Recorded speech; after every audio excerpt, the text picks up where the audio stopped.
नमो हरिहन्तायं नमो सीतायं नमो आयर्यायं नमो अजायायं नमो लोहे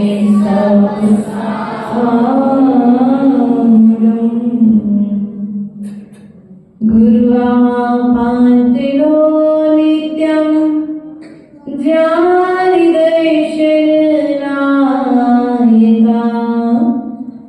चारित्राणगम्भीरा मोक्षमार्ग उपदेशिका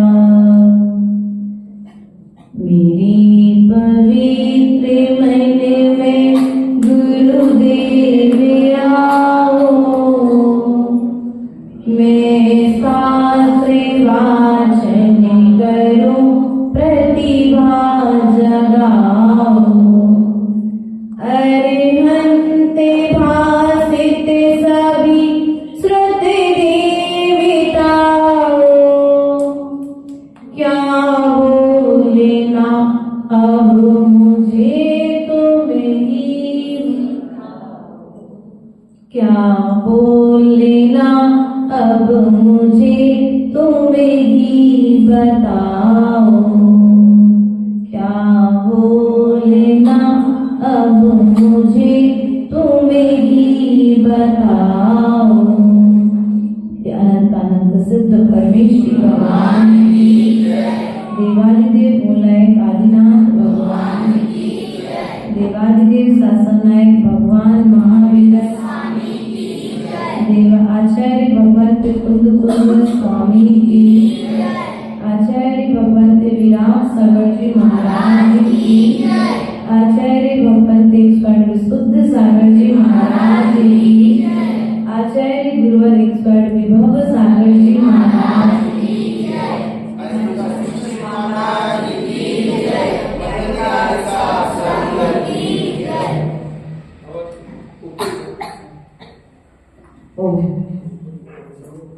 प्रिय बंधु, कल हम सभी ने यहाँ पर जिनेंद्र भगवान की भक्ति करने वाला भक्त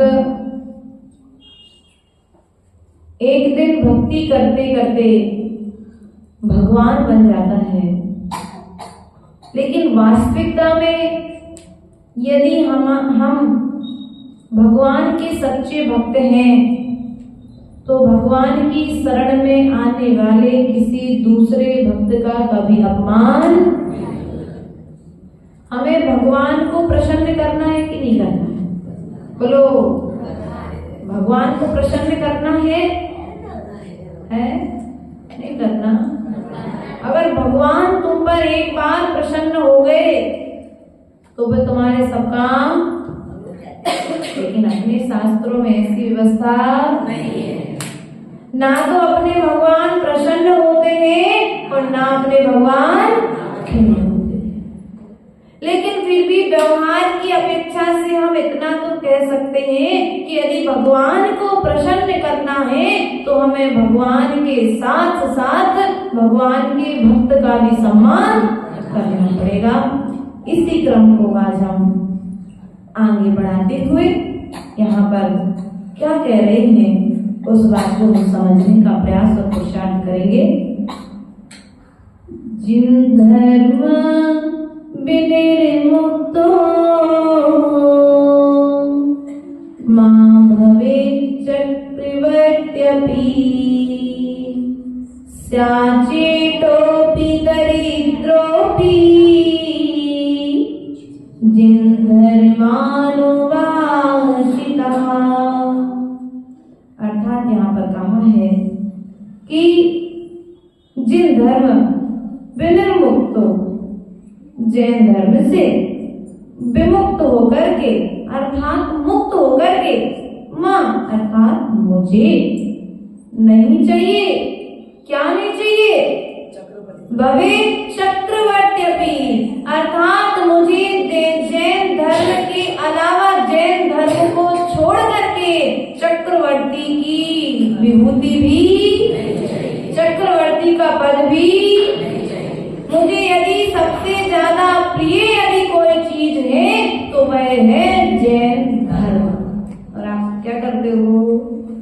विभूति के लिए भगवान को, विभूति के लिए भगवान को बोलो तो मयंक भैया, विभूति के लिए संजीव भगवान को छोड़ देते हो, भगवान को भूल जाते हो। लेकिन यहाँ पर बात कह रहे हैं कि मुझे जिन धर्म से विमुक्त होकर के चक्रवर्ती की विभूति भी नहीं चाहिए, मुझे मात्र यदि चाहिए है तो स्याचे टोपी दरिद्रोपी जिन धर्मानुवासिता, मुझे दरिद्री होना स्वीकार है। क्या होना?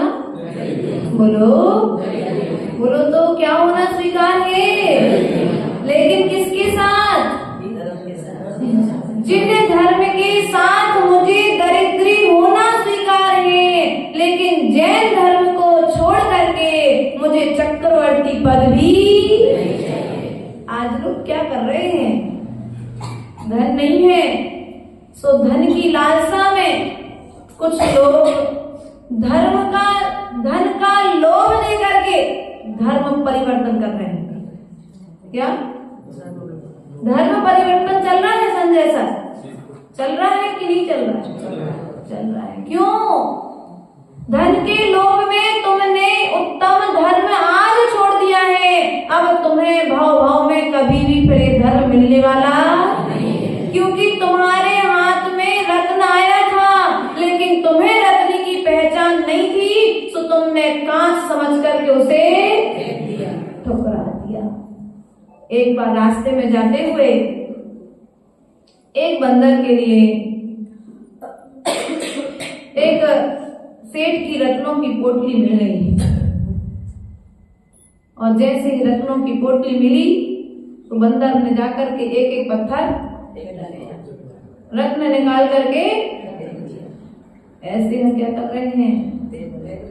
हम भी अपने इस मनुष्य आयु के लिए रत्नों की पोटली, आयु कर्म जो तुम्हें मिला है, ये मनुष्य देह जो मिली है, ये जैन कुल जो तुम्हारे लिए मिला है, ये देव शास्त्र गुरु की शरण जो तुम्हारे लिए मिली है, नव देवताओं की शरण तुम्हारे मिली है, सच्चे धर्म को बतलाने वाले गुरुओं का आश्रय मिला है, तो हम इस आश्रय को तो छोड़ करके किसी के यहाँ पर यदि कोई कार्यक्रम हो और मंदिर में धर्म का कार्यक्रम हो तो हम किस कार्यक्रम में जाते हैं?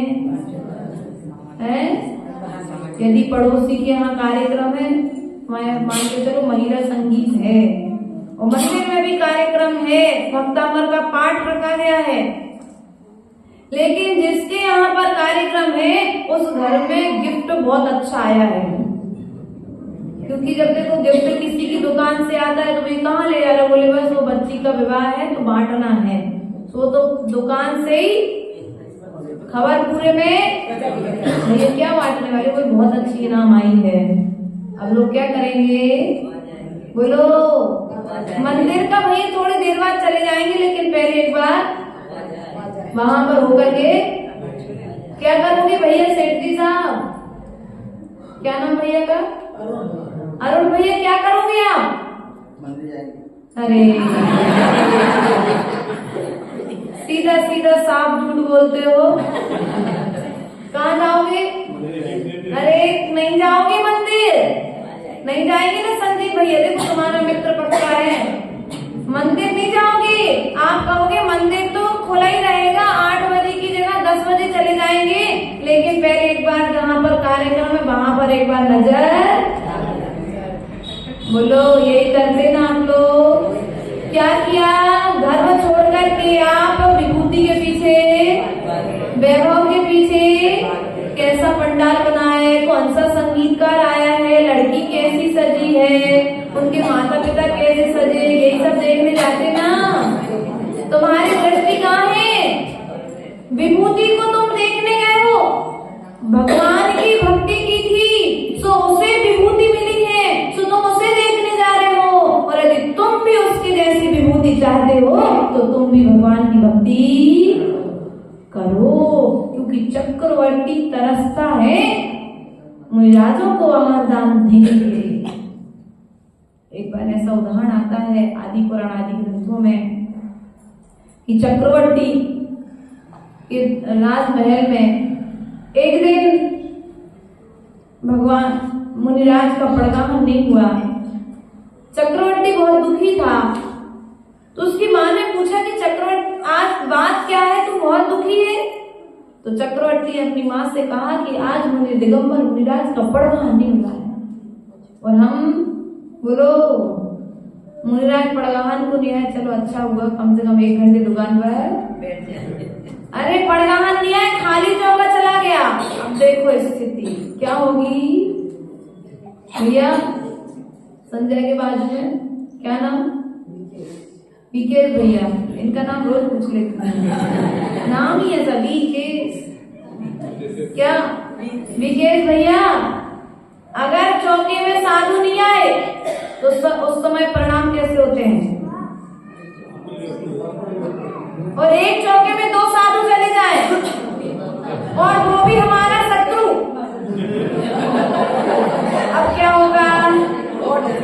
महिपाल जी, अब मन की स्थिति, अभी तक तो रितेश ही हमारा शत्रु था, लेकिन अब रितेश के साथ साथ में साधु भी हमारा शत्रु।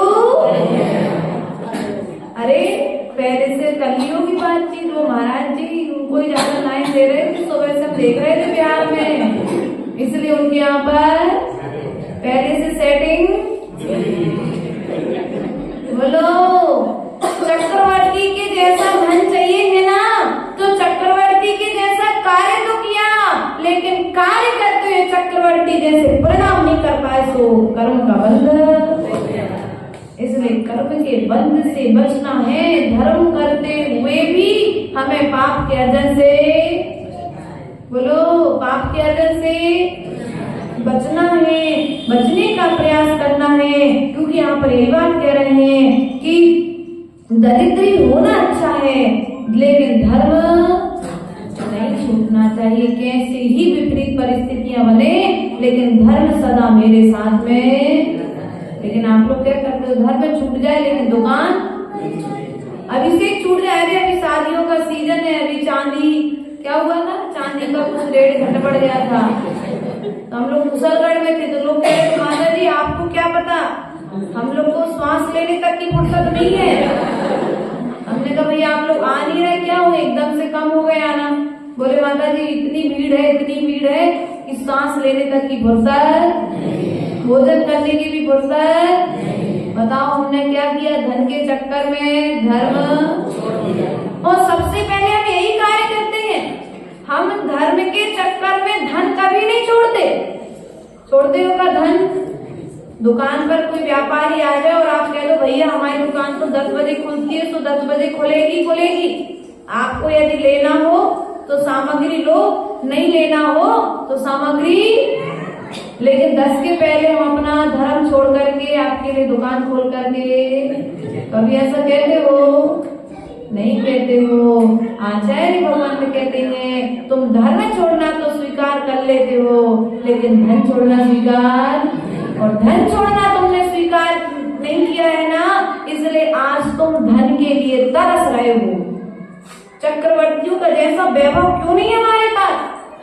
चक्रवर्ती वैभव को छोड़कर के पहले प्रभु के पास में जाता था, वैभव को ठुकरा करके मैं प्रभु की वंदना करने के लिए जाता था, मैं भगवान की स्तुति करता था।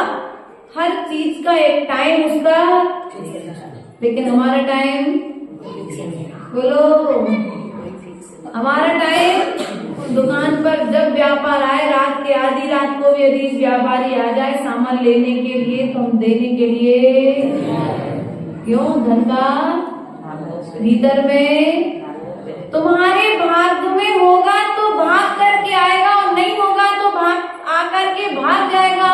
इस लाइन पर श्रद्धान क्यों नहीं करते? इस लाइन पर यदि श्रद्धान हो जाए तो भीतर का लोभ कुछ स्थिति तक तो शांत होगा ही होगा। तुम लोग विश्वास नहीं करते धर्म पर, ध्यान रखना, तुम धर्म छोड़ करके दुकान में भागते हो, इसलिए तुम्हारी दुकान अच्छी। आज तुम्हें लग रहा है तुम पैसा कमा रहे हो, लेकिन जो पैसा तुम धर्म छोड़ करके कमा रहे हो ना, उस पैसे को भोग नहीं पाओगे। ध्यान रखना, क्योंकि तुम्हें जितना चाहिए था तुम उतना कमा चुके हो। अब तुम किसके लिए कमा रहे? बेटे के लिए। बेटे ने सत्य कह दिया। किसके लिए कमा रहे हो? बीना के लिए। कहो सीधी बात। अरे उसके 100 कितने हैं, कौन करेगा पूरे? नहीं है कोई 100। अभी हाँ सही बात है, सही सही बोलेंगे तो घर से जाना है। ध्यान रखना, धर्म छोड़ करके कभी भी धन की ओर आकर्षित, यदि किसी का 500 का भी नोट डला हो तो कभी देखना मत किस वेशभूषा में वहां धोती दुपट्टे पहन करके मंदिर आ रहे थे, और धोती दुपट्टे पहनते रास्ते में आते समय 500 का नोट डला हुआ मिल गया। नियत में तो नहीं था कि मुझे मिल जाए, लेकिन उठाया और लाकर के तुमने मंदिर की पेटी में डाल दिया। चोरी का दोष लगा कि नहीं लगा? है? चोरी का दोष लगेगा कि नहीं लगेगा? क्यों लगेगा चोरी का दोष? क्योंकि वो तुम्हारा नहीं था, इसलिए तुम उसके दान के पात्र भी। लेकिन तुमने क्या किया? दूसरे, हो सकता था तुम्हारे पीछे से जिसका गिरा था वो ढूंढता हुआ आ रहा हो, है? ज्यादा था, तुम्हें लग रहा था तो वहीं के वहीं उस पर एक पत्थर रख देते जिससे वो उड़ता मत। सामने वाला ढूंढता हुआ आए तो उसे दिख जाए। लेकिन तुमने क्या किया? या तो उठा करके रख दिया या फिर उसको मंदिर की बेटी में ला करके, अब पता नहीं वो किसका था, ज्वारी का था, कबाड़ी का था, किसका धन का था, किसकी कमाई थी वो किस रूप में वो कमा करके लाया था। यदि बेईमानी की कमाई किसी की मंदिर में भी आ जाती है तो उसका व्यय करने वाले के परिणाम खराब होते हैं। क्या?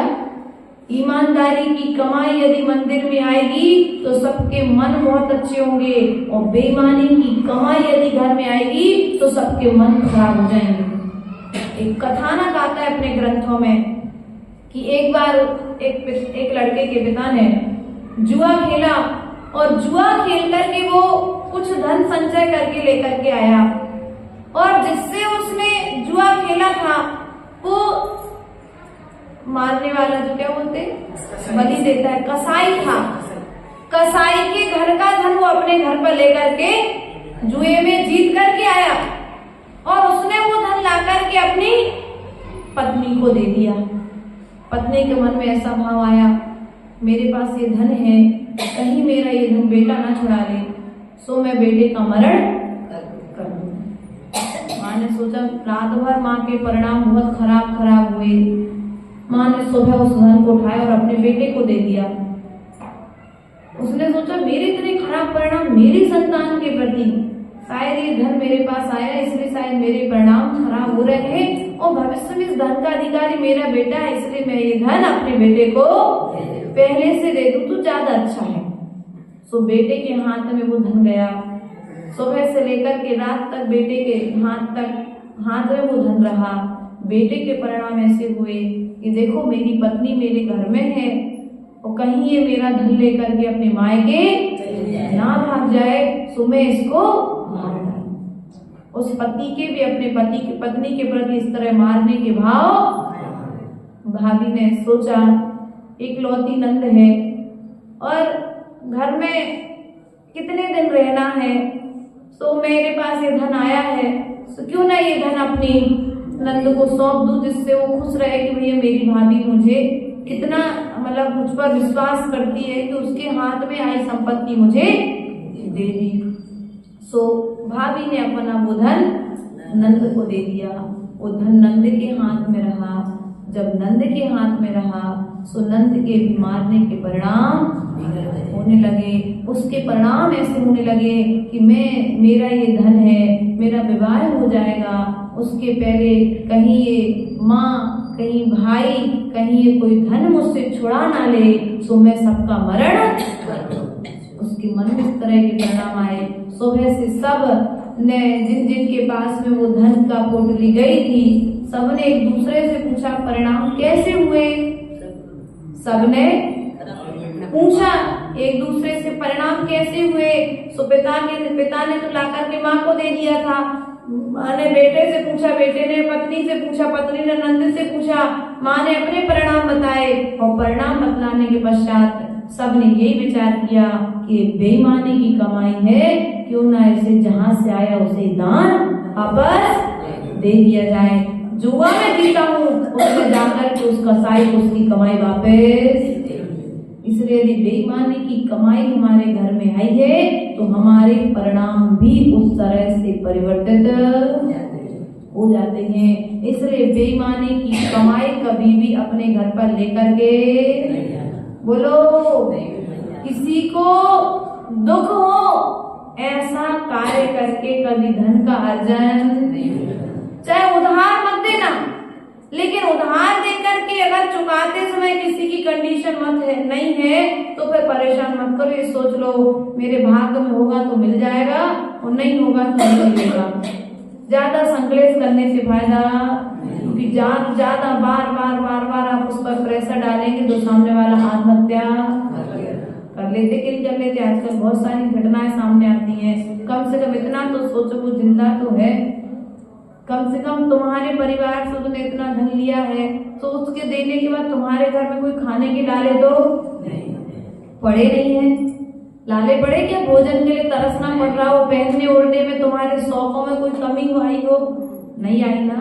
तो इसलिए धन के कारण कभी किसी धर्मात्मा से झगड़ा, कभी किसी धर्मात्मा को सताना मत, बार बार टॉर्चर मत करना, क्योंकि पता नहीं आवेश में आकर के फिर वह किस तरह के कार्य करेगा, अपन भी उस चीज का अंदाजा नहीं लगा सकते हैं।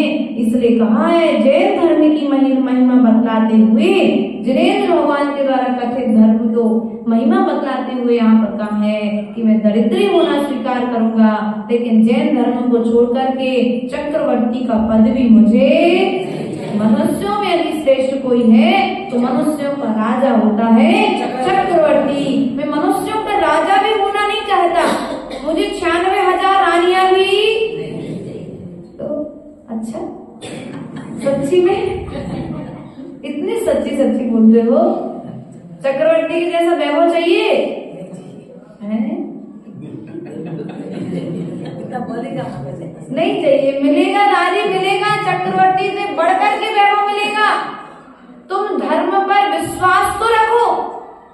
जिन्होंने पूर्व में बीज बोया था सो वे आज फसल काट रहे हैं, और जो आज बीज बोएंगे तो आगे पुण्य की फसल। लेकिन तुमने जो पूर्व में बोगा था वो तो बोया था, अगर तुम आज खा लोगे और आगे जाकर के खेतों को खाली छोड़ दोगे तो फिर आगे जाकर के कुछ खा पाओगे क्या? इसलिए यदि तुम यहाँ पर पाप को खर्च करते चले जा रहे हो, निकाल करके तुमने अनाज निकाल करके खत्म करते जा रहे हो, तो उस टंकी में तुम्हें अनाज को भरना भी, बात तो समझ में आ गई। बैंक में एफडी जमा करी मणिपाल जी, भरत भैया एफडी बनवाई कि नहीं बनवाई? बुढ़ापे में काम में आएगी, बनाई कि नहीं बनाई? जो आपने एफडी बनाई है उसको तोड़ लो, एक समय के बाद काम में आएगी ना। तुम पैसा निकालते जाओ उस बैंक में से और डालो मत, क्या होगा? फिर भविष्य में परेशानी। और तुम्हें इधर से डालते जाओ और इधर से निकालते जाओ तो फिर तकलीफ आती है क्या? हम क्या कर रहे हैं? जो पूर्व जन्म में हमें पुण्य किया था, सब पुण्य को खर्च तो बहुत ज्यादा मर्यादा में मात्रा में कर रहे हैं, लेकिन पुण्य का अर्जन, इसलिए जितनी मात्रा में तुम पुण्य को खर्च कर रहे हो उससे कहीं ज्यादा मात्रा में तुम्हें पुण्य का अर्जन भी करना चाहिए, तभी जाकर के तुम्हारे लिए यह जिन धर्म अगले भाव में प्राप्त होगा। बोले भगवान महावीर।